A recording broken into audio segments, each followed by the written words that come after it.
An advanced new air-to-surface missile set to update a Cold War-era favorite has entered production and may soon prove a deadly addition to the arsenals of the Army and Marine Corps. Lockheed Martin announced Thursday that the Joint Air-to-Ground Missile (JAGM) had passed its Defense Acquisition Board review and had gotten approval to enter low-rate initial production.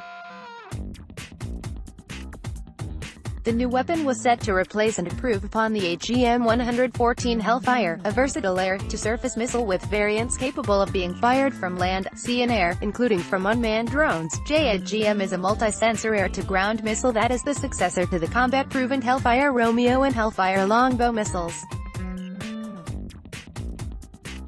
Backward compatible with all rotary-wing and fixed-wing platforms that fire the Hellfire family of missiles, JAGM employs a multi-mode guidance section that offers enhanced performance on the battlefield, a Lockheed Martin press release read. The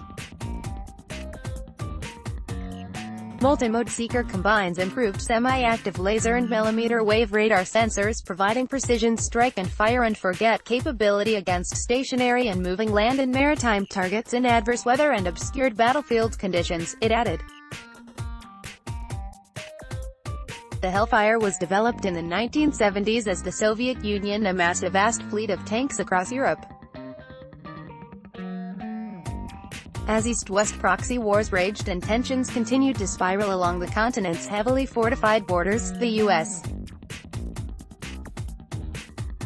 sought an anti-armor missile that could be fitted to attack helicopters and ultimately deployed the Hellfire in the early 1980s, according to Popular Mechanics.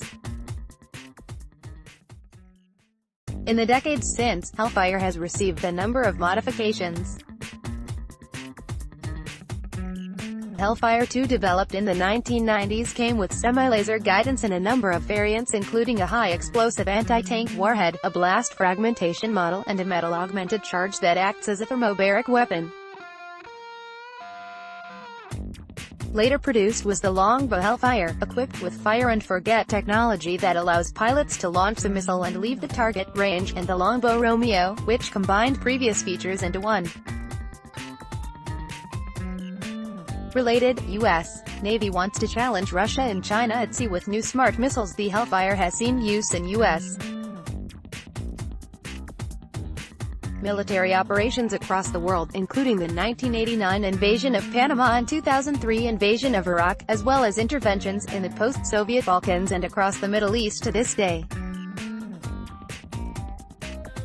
Also, it has been used by both U.S. and Israeli aircraft to conduct explosive, extrajudicial assassinations of individuals accused of terrorism.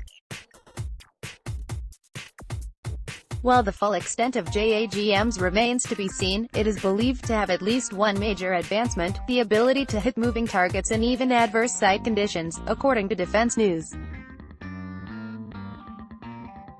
Michael Kennedy, an experimental test pilot, explained in a press release published by the Army Operational Test Command in February, that one of the JAGMs came with being able to switch between semi-active laser guidance or radio frequency targeting in a matter of seconds.